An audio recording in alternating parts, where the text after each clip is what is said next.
Hi, I'm Michael Santos with Prisoner Investors, and I'm really glad that you're back with us for lesson number 5 in our course, Preparing for Success After Prison. This is an ongoing project. There's going to be 30 different lessons. We hope that you will work through all of them because you're going to find the strategies that I used to power through 26 years in prison, come back to society, and begin a life of meaning and relevance and dignity, not only building businesses, but doing something I'm super passionate about, which is working toward advocacy to build more reforms so that we have more incentives for people in prison to work toward earning freedom. In fact, I wrote that book, Earning Freedom, Conquering a 45-Year Prison Sentence. It is a long read, but it's worthwhile for anybody that's going into the system because you can see how do I pursue self-directed paths to work toward prosperity so that I don't come home and only live on the margins, but rather I come home and I build something. Now, on the courses, just as a reminder, you will see certain words within the sentences that I highlighted in bold and italics. Those are words that I would not have known when I started going through prison, and I always considered it a good self-directed exercise to develop my vocabulary. So in the back of the workbooks look like this. In the back of the workbooks, there's always a lexicon or a glossary so that you can look the words up and build your vocabulary. Learn to use words and turn them into sentences and paragraphs, and you will empower yourself on your pathway of preparing for success after prison.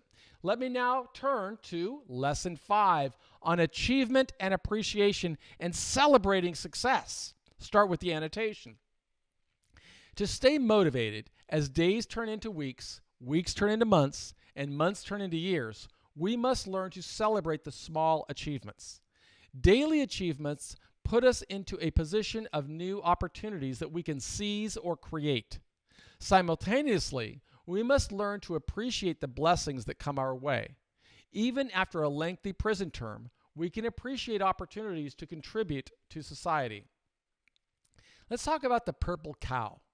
Seth Godin authors books for people who want to market goods and services to consumers. One of his books encourages people to think different and to think differently, and about how they message. Incidentally, since developing communication skills is an integral component of this self-directed course, write the phrase thinking different and thinking differently in 2 separate sentences. Tell us what they mean. He used an analogy of cows in a pasture. People don't pay much attention when they drive down the road and see cows grazing in a pasture. Yet they would pause for a second look if they saw a purple cow in the field. The purple cow might captivate their attention. Marketing, according to Seth Godin, is about grabbing people's attention. That book gave me a new perspective on how I fit into a prison setting from the perspective of many staff members. Like everyone serving time in the penitentiary, I wore khaki clothing. In their eyes, every person in prison merited about as much thought as a cow in a pasture. Instead of recognizing our common humanity, many staff members viewed me as a registration number, 16377-004. Unless I did something to differentiate myself, my past bad decisions would always define my life. I may have considered myself as an individual, but to stakeholders, there wasn't anything remarkable about me or my predicament. People in my inner circle may have cared about the sentence I served, but people tasked with carrying out my sentence wouldn't care about my future. To them, I was a cog in a bureaucratic machine that they had to keep going. The transfer from detention centers in Seattle took me through a transit center in Oklahoma, followed by a few weeks as a holdover in an Alabama federal prison. When I got to the penitentiary where I would serve my sentence, I heard dubious advice from hundreds of people who had served time. From coast to coast, people with experience living in jails and prisons told me that forgetting about the world outside and focusing on time inside would be the best adjustment strategy. After a month in the penitentiary, a case manager scheduled me for my initial classification, also known as a team meeting. The staff members reviewed my file and advised that my projected release date would be August 2013, so long as I did not lose any credit for disciplinary infractions. I would have to serve another 25 years before the system would release me. When the unit manager asked if I had any questions, I inquired whether it would be possible to transfer to one of the lower security federal correctional institutions that I had heard about from others. You have a greatest severity drug offense and a 45-year sentence, he said. You should expect to serve your entire term inside high security penitentiaries. To members of my unit team, the bad decisions that put me in prison defined me. Similarly, other people in prison had their views on how a person should serve a sentence. Fortunately, Socrates, Frederick Douglass, and Nelson Mandela inspired me to engineer a personal release plan. They convinced me to emulate the adjustment strategies of people that transformed their lives while living in struggle. I detested every part of living in prison. Reading about leaders such as Mahatma Gandhi taught me that I should strive to be the change that I want to see in the world. In his commitment to liberating India from tyranny, he pledged to keep everything he said, thought, and did in harmony. That guidance seemed far more prudent than the messages I received inside the penitentiary. If I wanted others to look beyond my criminal past and perceive me as being different from the herd, I needed to adjust differently. I would need to become the change that I wanted to see in the world. I could find a path by reading about leaders from all segments in society. Since those leaders taught me, I feel responsible for passing that message to others. Some participants may have read the biography of Elon Musk, a remarkable businessman who has created jobs for more than 100,000 people. People know him as the founder of successful companies, including Tesla, PayPal, SpaceX, and many others. Yet Elon Musk didn't begin his life as a titan of industry. As a young and impoverished college student, Mr. Musk immigrated to North America from South Africa. Wanting to accelerate his pathway to success, he wrote unsolicited letters to leaders from whom he believed he could learn. That tactic of writing opened opportunities for him to build relationships with business leaders, including the CEO of one of the largest banks in the world. The banker became so impressed with the teenage Musk that he offered him a summer internship. That strategy of writing unsolicited letters helped me transcend prison boundaries to build relationships with leaders who would become mentors that catapulted my journey to advocacy. And here are the self-directed questions for this chapter. Number 1, in what ways would staff view you differently from other people in prison? Number 2, how can you bring mentors into your orbit? Number 3, in what way would finding mentors lead to greater achievements in your life? Incremental achievements and the other side. What does the other side of a prison term look like? Participants working through this course serve sentences in detention centers, jails, or prisons. As someone who spent his 20s, 30s, and 40s in those environments, I encourage participants to remember a maxim of this introductory course. It's never too early and never too late to begin preparing for success after prison. Start by thinking about the other side. Statistics show that most justice-impacted people face monumental challenges when they leave prison. The irony of corrections is that recidivism rates in many jurisdictions show that 7 out of every 10 people in jail or prison return to custody after release. As people spend more time in a correctional setting, they become less likely to function as law-abiding, contributing citizens. People can speculate and draw conclusions about the reasons behind those dismal success rates. Rather than dwelling on the reasons behind failure, I always encourage participants to think about success. Regardless of where participants begin working through this course, I hope they will architect a release plan. That plan should lead them to where they want to go and the legacy they want to leave society after they are gone. For example, Socrates lived more than 2,500 years ago, yet his leadership and teachings still influence people today. Frederick Douglass died in 1891, but through the books he wrote, and others wrote about him, we see an example of excellence and advocacy for good. Viktor Frankl did not allow the losses he suffered in the concentration camp to stop him from bringing change to the world, even though he died decades ago. Nelson Mandela died in 2013, and others have written volumes about his leadership, despite the 27 years he served in prison. Those people left legacies that people revere, despite the time they spent in bondage. My life is different today because of the incremental achievements that began inside of that high-security penitentiary back in 1987. I can still trace the steps. While I languished in a solitary cell, Officer Wilson gave me a series of books that taught me about Socrates, Frederick Douglass, Nelson Mandela, and others. From those books, I learned to stop thinking about my problems and to start thinking about how I could reconcile with society from inside of a prison cell. Frederick Douglass's story inspired me to develop communication skills. If I worked to become a better writer and better speaker, I hoped to persuade leaders that we should reform opportunities for people in prison to earn freedom. Mahatma Gandhi, Nelson Mandela, Viktor Frankl, and many other leaders showed the path to succeed as an advocate. Besides developing skills, a person had to develop relationships. Every achievement begins with incremental steps.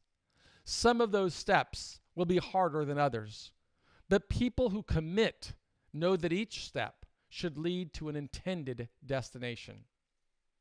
When I started my path inside a solitary cell before my judge inflicted a lengthy sentence, I visualized the life I am leading right now, working to improve outcomes for all justice-impacted people. A conversation with Lynn Stevens helped me along that path. She supervised the business office of the prison's factory. When I applied for a job, she asked why I wanted to work in the business office. The initial meeting with the unit team convinced me that I needed a plan to write the next chapter of my life. I told Lynn that I wanted to find a quiet spot where I could avoid the volatility of the penitentiary and work on a release plan that I could use to pry open opportunities and prepare for success upon release from prison. The more I spoke with her about my release plan and preparing for success after release, even though I had only begun to serve a sentence that would keep me confined for multiple decades, the more I could see her perceptions of me change. From the release plan, she could question me and see the deliberateness of every step I took. Engineering that release plan became the first step toward becoming a purple cow. Lynn authorized me to work as her clerk. She tacitly allowed me to complete my schoolwork after I finished my office duties. Because of her support, I earned an undergraduate degree. Independent study and correspondence courses taught lessons that opened new opportunities. As Jim Collins wrote in Good to Great, the most onerous part of success is getting started, but momentum builds. With Lynn's trust, new opportunities for growth opened. Looking for sanctuary from the asylum, I found a niche by volunteering for a suicide watch program through the psychology department.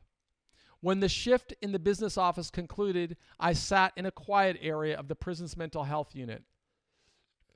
In that niche, I had the solitude I would need to concentrate on my studies. While on the suicide watch shift, I could write to prospective mentors. I began writing letters using the same strategy that persuaded a university to admit me as a correspondence student and the same approach that Elon Musk used to network when he immigrated to North America. If an article or a book inspired me, I'd introduce myself by writing a letter. Typically, at the earliest stage of my journey, I wrote to professors who published books or articles about the prison system. Those scholars didn't know me from anyone else, but I doubt they received many letters from people serving time in prison. Ironically, being in prison may have been an advantage in my efforts to connect with them. Through those efforts, I connected with professors at Princeton, Harvard, Stanford, Yale, Hofstra, and other great universities. I considered each new relationship a monumental achievement and an incremental step in my release plan. Those professors visited me in prison. As they got to know me, they invited me to publish articles in the books about prison. Some invited me to write chapters for them. As time passed, they introduced me to their publishers, which led to publishing contracts to publish books I wrote. The takeaway? Had I not taken incremental steps during the earliest stages of my confinement, I would not have been able to seize or create opportunities that advanced my release plan. And here now is your area to begin your self-reflection with these questions. Number 4, in what ways will the incremental steps of completing this introductory course influence your adjustment? In what ways would finding mentors that align with your release plan lead to new opportunities and achievements? Number 6, how can you show appreciation for the opportunities that others are opening for you? Along the way, relationships opened that directly related to the reasons I am now able to bring courses into state and federal prison systems. The next phase of our course will include more details that show the trajectory. For the complete story, participants might consider reading the following books: Earning Freedom, Conquering a 45-Year Prison Term.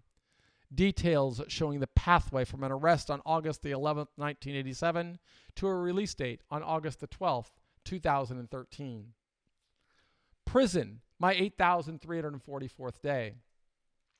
Details on the deliberate, intentional decisions during a typical day in prison. Success after prison. Opportunities that opened after release, largely because of the deliberate release plan. Perseverance. Strategies to build momentum while working through a lengthy prison term. Release plan. Best practices for creating an initial release plan and working to develop the plan over time. DVD video series. Video profiles of others who built pathways to success after prison. Each video shows the relationship between prison decisions and success after prison. Staff members may offer those DVD videos in libraries, reentry centers, or broadcast them over institutional televisions. Creating those assets contributed to contracting opportunities with different prison systems, including the Federal Bureau of Prisons, the California Department of Corrections, other institutions, and of course, the fabulous Edovo platform. The ARC included an apex, like my marriage inside a prison visiting room during my 16th year, and nadirs, like transfers to prisons across state lines and many stints in the special housing unit of prisons where I served my time. Each step along the way represented a part of my release plan. On a path of preparing for success after prison, I learned the power of alchemy, converting adversaries into advocates. Indeed, while locked in a cell of the special housing unit at the federal prison in Lompoc, I met Captain Matavusian. An officer cited me with a disciplinary infraction for publishing a manuscript, which brought me to the attention of the prison's head of security. Since I had already served longer than 20 years and created an elaborate release plan, I knew the system well, perhaps too well. Despite prevailing over the incident report, Captain Matavusian told me that he didn't want a person on the compound who was writing about the need for prison reform. Based on his recommendation, administrators shipped me to another federal prison. Publishing books represented an integral component of my release plan. Each time I held a book in my hand, I felt like I was taking another step toward my eventual career in advocacy. I believed those books would advance my commitment to being the change I wanted to see in the world. Despite my goals, administrators viewed me and my publishing as a potential threat to institutional security. Socrates taught me that to succeed, I had to understand the world in which I lived. Like anyone else who wanted to overcome a challenge, I had to introspect on questions. What strengths did I have?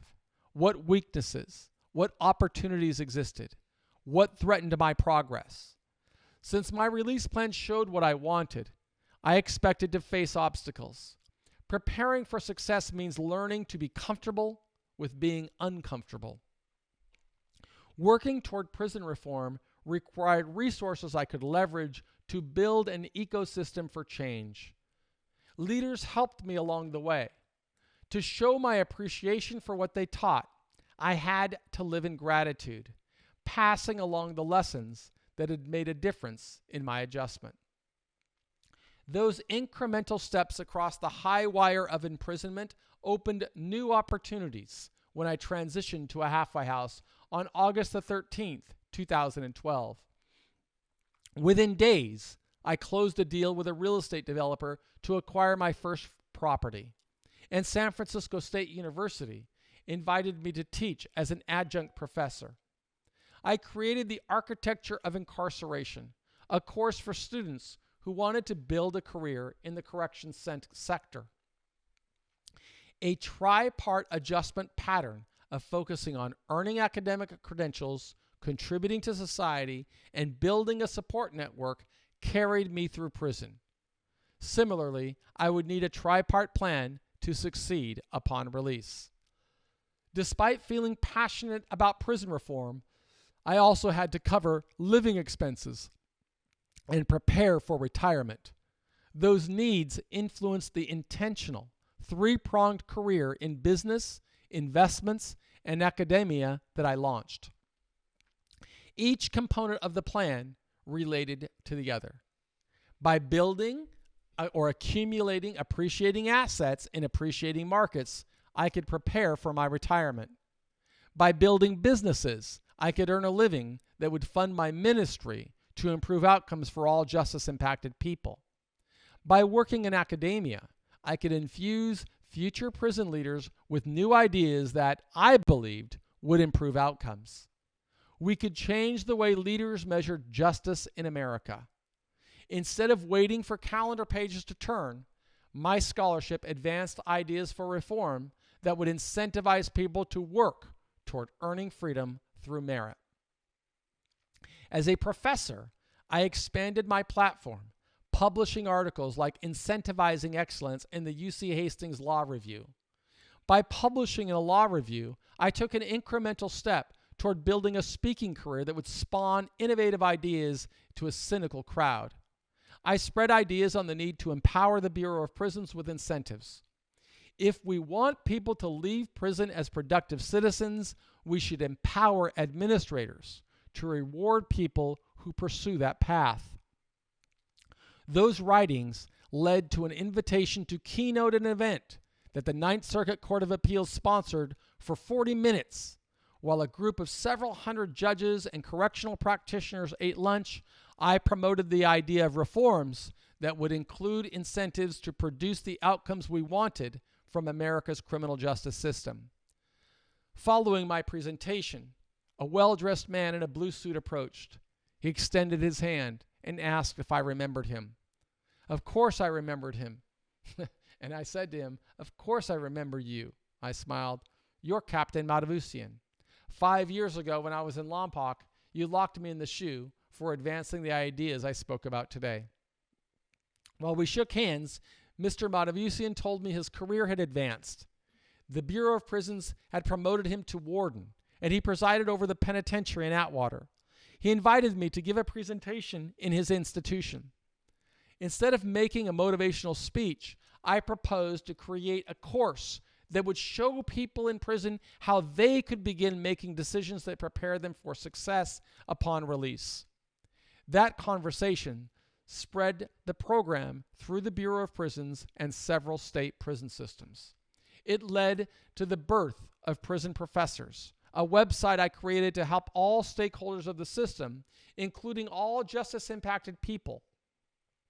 More importantly, it allowed me to work with many leaders, influencing their ideas on reforms that included the First Step Act, the most comprehensive and innovative prison reform legislation since the 1984 Comprehensive Crime Control Act.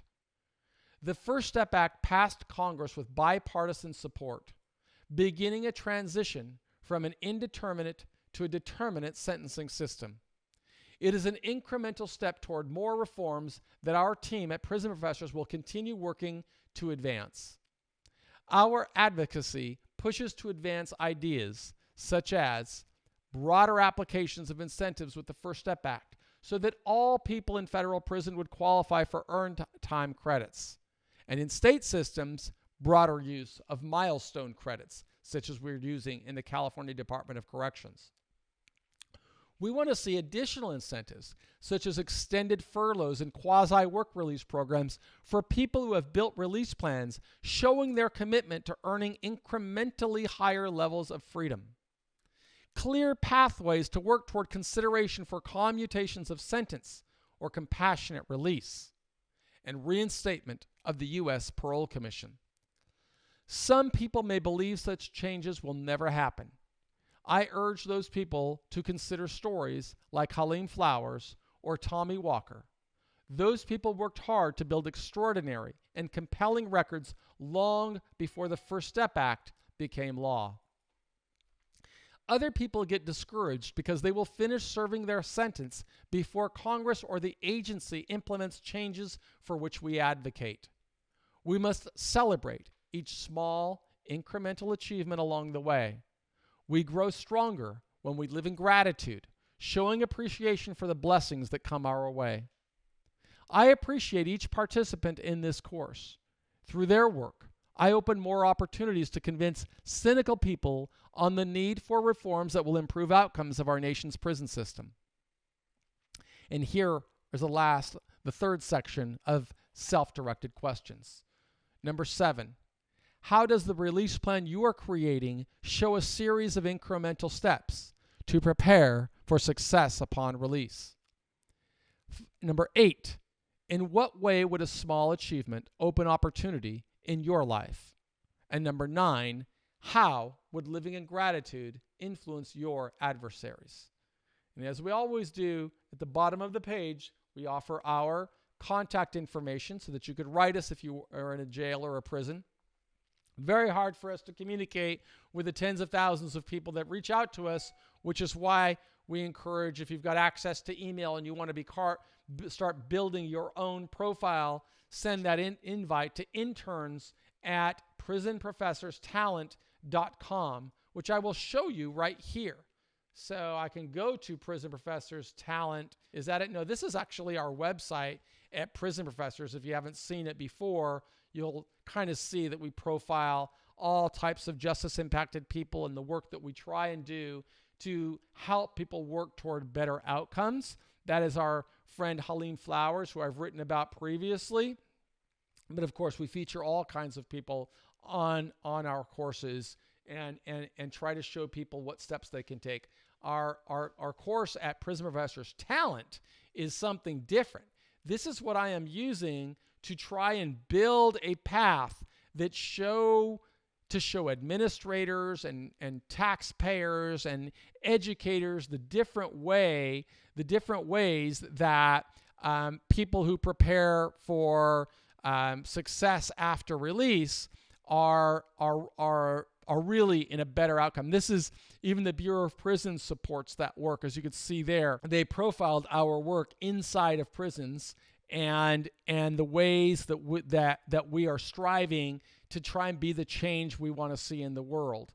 And it's super important for people to really get an idea of the heavy lift of reforms, because there are a lot of people that don't want to see the the type of work that we work toward at Prison Professors. They don't want to see pathways for individuals to earn their freedom through merit. That's why I asked you to participate in our survey, because we want our researcher at UCLA to collect the data and show how are courses like this changing hope and building a pathway to resilience and showing how self-advocacy can lead to a better outcome and reduce recidivism. Instead of making good inmates, we want to make good neighbors. We want to make good employers. We want to make good family members. We want to put the past behind us and focus on reaching our highest potential. I am super grateful to the Bureau of Prisons, to the California Department of Corrections, to Edovo, that's allowing us to reach out to my brothers and sisters who are still in prison. You can't do 26 years in prison and not still have your heart going out to people inside and showing them the lessons that worked for me. My name is Michael Santos. If you haven't had access to the Edovo premium courses, I encourage you to look at those where you can invest in yourself and prepare for success. But I do hope you will continue working through our free courses as well that we have in the Bureau of Prisons, California Department of Corrections, and on the Edovo platform, so that you could be the change you want to see in the world. I'm Michael Santos, and I believe in you.